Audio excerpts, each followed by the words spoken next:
From the city of Peaky Blinders, Birmingham, England, I would like to introduce you to Paddy Danda.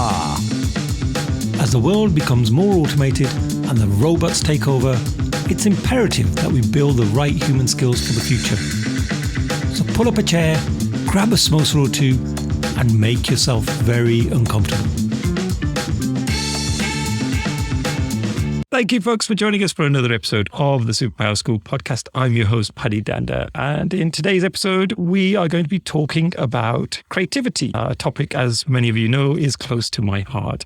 And I have an awesome guest all the way from Australia. We have Professor David Cropley, who's a creativity researcher, and he's from University of South Australia. So, David, welcome to the show. Thanks, Paddy. It's great to be here. Good morning to you, but it's great to join you. Thank you very much for the invitation.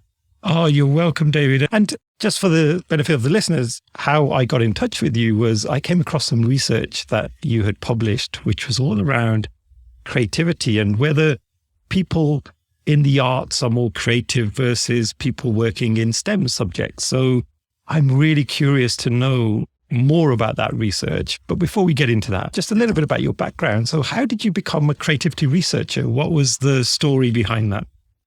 Well, as I mentioned to you before we went on air, that I work in a school of engineering. So my background, my day-to-day teaching is in engineering.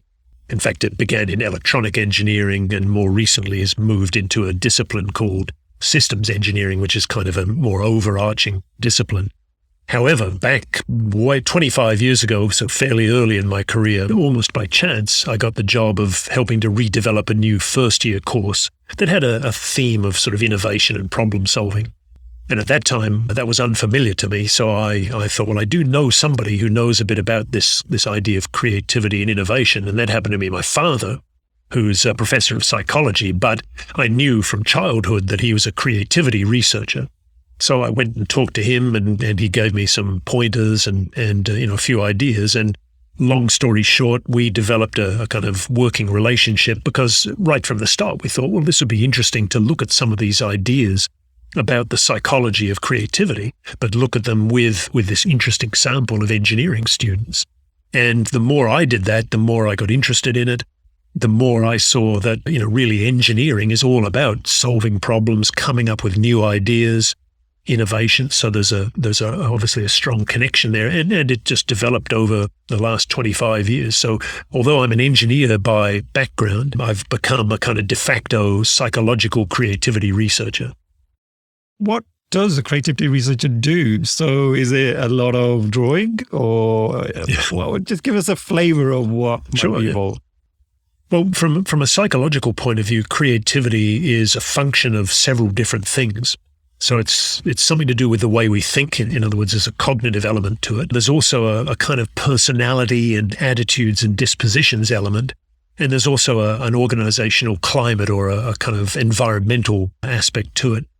And so for creativity researchers, even in a psychological sense, but also in an engineering or in an applied sense, it's possible to look at those different aspects. Some creativity researchers focus primarily on how do people think?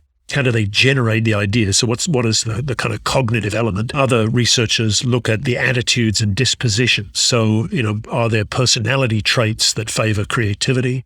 Are there things like, risk-taking and a person's willingness to take risks? Does that affect their ability to be creative?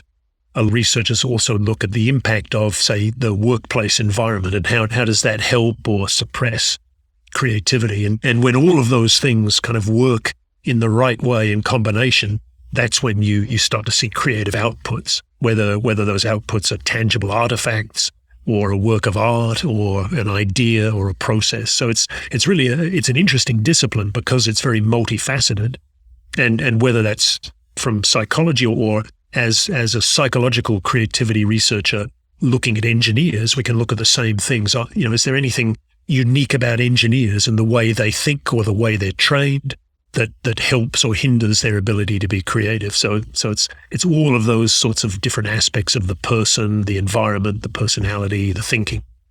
Wow. So there's lots of different elements. And I think that's probably a bit of a misconception in the past where people will say, well, are you a creative? Oh, you must be really good at drawing. And that's always the stereotype that people have when actually, like you say, there's a whole other side of creativity, which may actually not require you to pick up a pen and paper at all. Yeah, there's some interesting and unhelpful myths about creativity. You just mentioned one. And I often talk about those because, in any conversation, if I'm talking to engineers, or I do a lot of work with school kids as well, you often have to get over that initial set of misconceptions. People will say to you, but I'm not artistic, therefore how can I be creative? So you have to say, really it's actually got nothing to do with artistic ability. That's just one way that creativity might be expressed. But, equally it's all these other things. And so you sometimes have to kind of unpick the misunderstandings or misconceptions a little bit first to sort of, to get a clean slate and then say, right, now that we understand what creativity is not, we can sort of move forward and understand better what it is and how to foster it. Got it.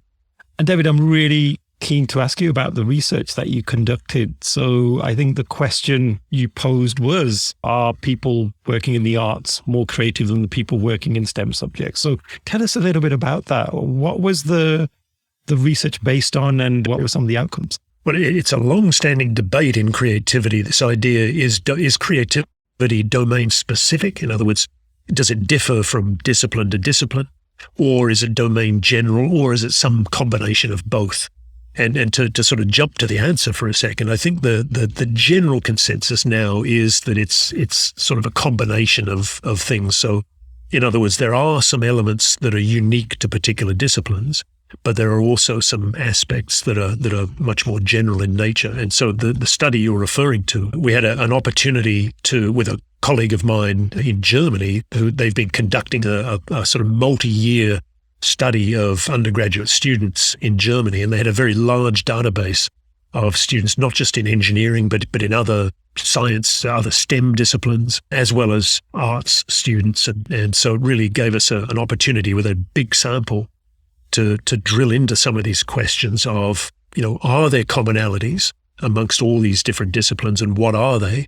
As well as, are there any differences? And really the quick answer in this particular study is we found that there are differences between engineers, scientists, mathematicians, artists, but by and large, the differences are very small. So, they're mathematically there, but they're so small as to make very little difference in practical terms.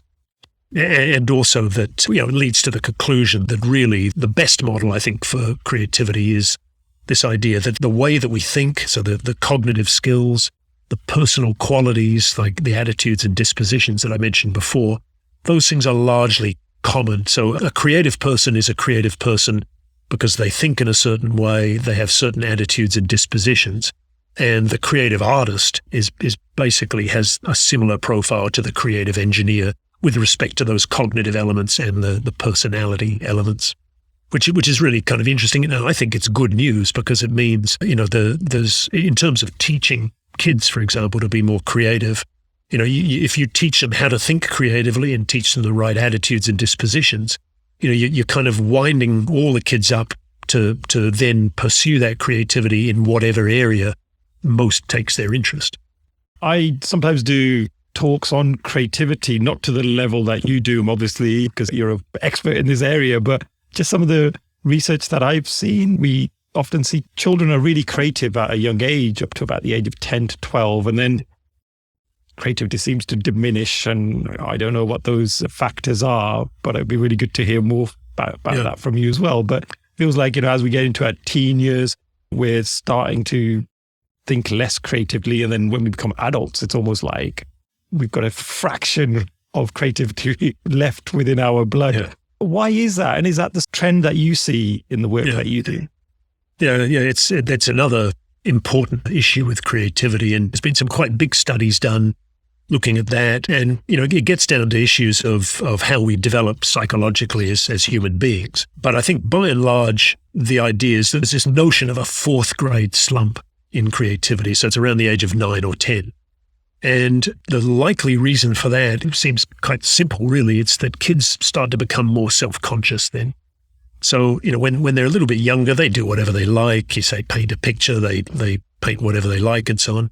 Once they get to around 9 or 10, it seems that they become more aware of what other people think of them. and their peers, and they become more sort of self-aware and self-conscious, and I think start to sort of filter their own behavior and activities, including doing things in relation to creativity. So, when they're 6, and let's say they're all sitting in a class, they draw whatever they like, but when they're 9 or 10, they start to worry about, what does the kid next to me think of my drawing? And maybe I should I'll keep a bit of an eye on what's going on and follow the crowd. Now, I think there's other important reasons that then begin to play into that in school. And that's not surprisingly, it's the as you progress through school, of course, especially in high school, you start to get the pressure of exams and, standardized testing in many countries, and the desire to, you've got one eye on your A-levels or whatever the system happens to be. And I think that also plays an important role in sort of squeezing the creativity out of people, because creativity is risky, requires you to be open to new ideas, to take risks. And, if you're trying to get 3 A's in your A-levels, or whatever it happens to be, the last thing you want to do is take a chance and be risky. By the time you're 15 or 16, if you're thinking about going to university, you've probably got a pretty good idea of what you need to do, what grades you need to get. So I think a lot of that really squashes out, the desire to try different things, and squashes out a lot of the creativity.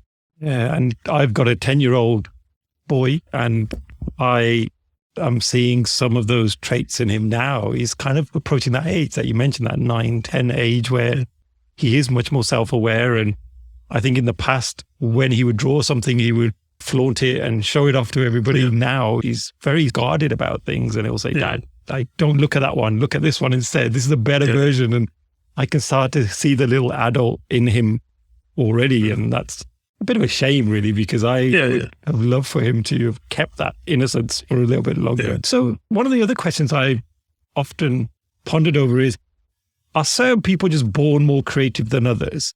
Again, it's another very good question, and with a bit of an interesting answer. I mean, the myth that, some people are born creative and some are not is incorrect. So again, the consensus is that we all have the capacity for creativity.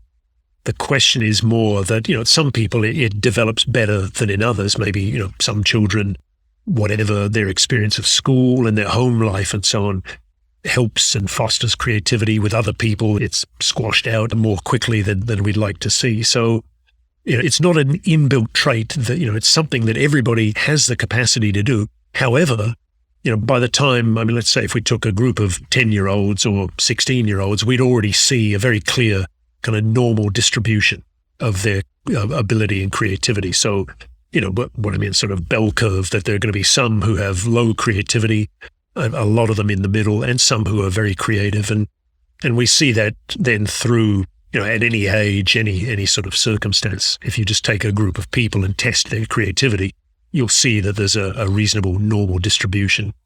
It's tempting, therefore, to think that people were kind of born like that.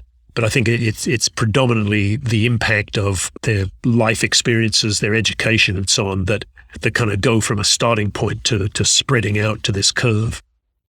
And if we want kids to be more creative, even adults, what are some of the ways in which we can help them? I guess you do a lot of training, you mentioned, with young children as well as students at university.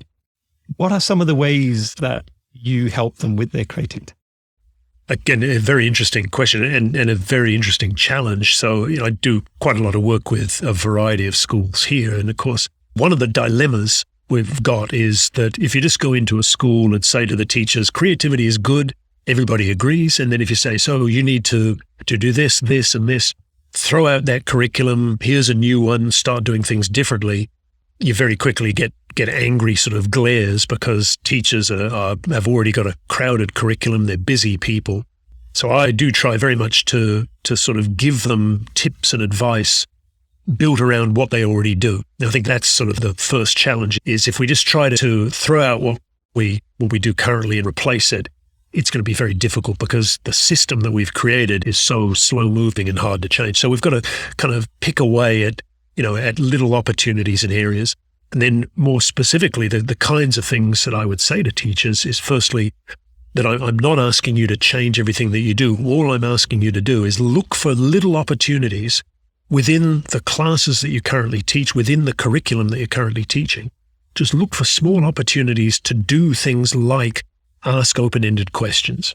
So, you can be teaching history or chemistry or whatever, but instead of saying that, World War II began on the 1st of September 1939, now memorize that fact and we'll have a test tomorrow, you could reframe the question as what sort of factors, caused the start of the Second World War. So I just ask questions that don't have a single correct answer, but instead have many possible answers. Now, a lot of teachers and a lot of situations do this already, but it's really just trying to sort of pursue that strategy more, this idea of open-ended questions. And the reason that's so important is that one of the fundamental cognitive aspects of creativity is this ability to generate lots of ideas. Instead of, if I say to you 2 + 2 is 4, that's fine, but there's just the one answer. So it's kind of encouraging teachers to flip it around and say, how many different ways could I arrive at the answer 4? And none of them are better than any other. So 2 + 2 is okay, but also 3 + 1, also 1.7 + 2.3. And it's giving kids in the class the opportunity to think in that way, which is fundamentally different from just looking for the right answer. That you help to offset the natural tendency of school towards kind of facts and correct answers. So it's trying to undo a bit of the over-focus in school on finding the correct answer and just returning a little bit to there's more than one solution to a lot of questions and developing the habit of thinking in that way, that there are often lots of different answers to problems.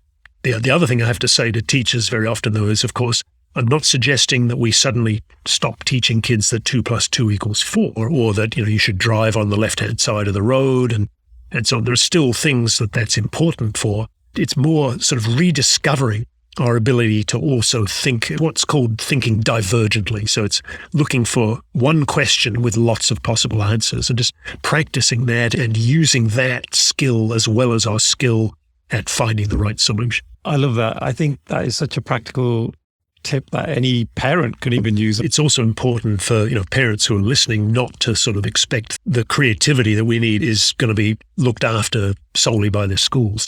And there's lots of things you can do at home. In fact, another example of the style of question of how many different ways to arrive at the answer 4, I say to people, is pick an everyday object. So my standard example is a screwdriver. So you can do this with your kids and say, take the example of a screwdriver. Now, ask your child, what is the function that a screwdriver performs?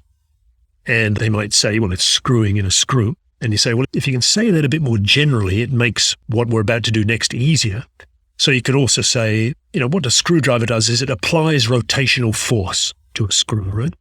Now, then you say, to practice this divergent thinking, you then say, now imagine that we'd lost our screwdriver and we still had to tighten that screw.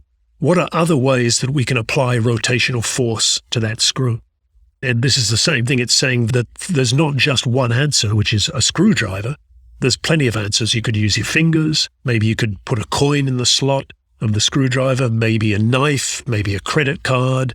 Maybe you could wrap a piece of string around the screw. So it's those little opportunities just over dinner or, in everyday life to sort of pose your child little open-ended questions that just get them used to the idea that there are plenty of problems in the world that have more than one solution. And the more they do that, the better they get at it, the more it comes naturally. And so when the time comes when you have to think creatively, where that's the key, then they already know how to do it.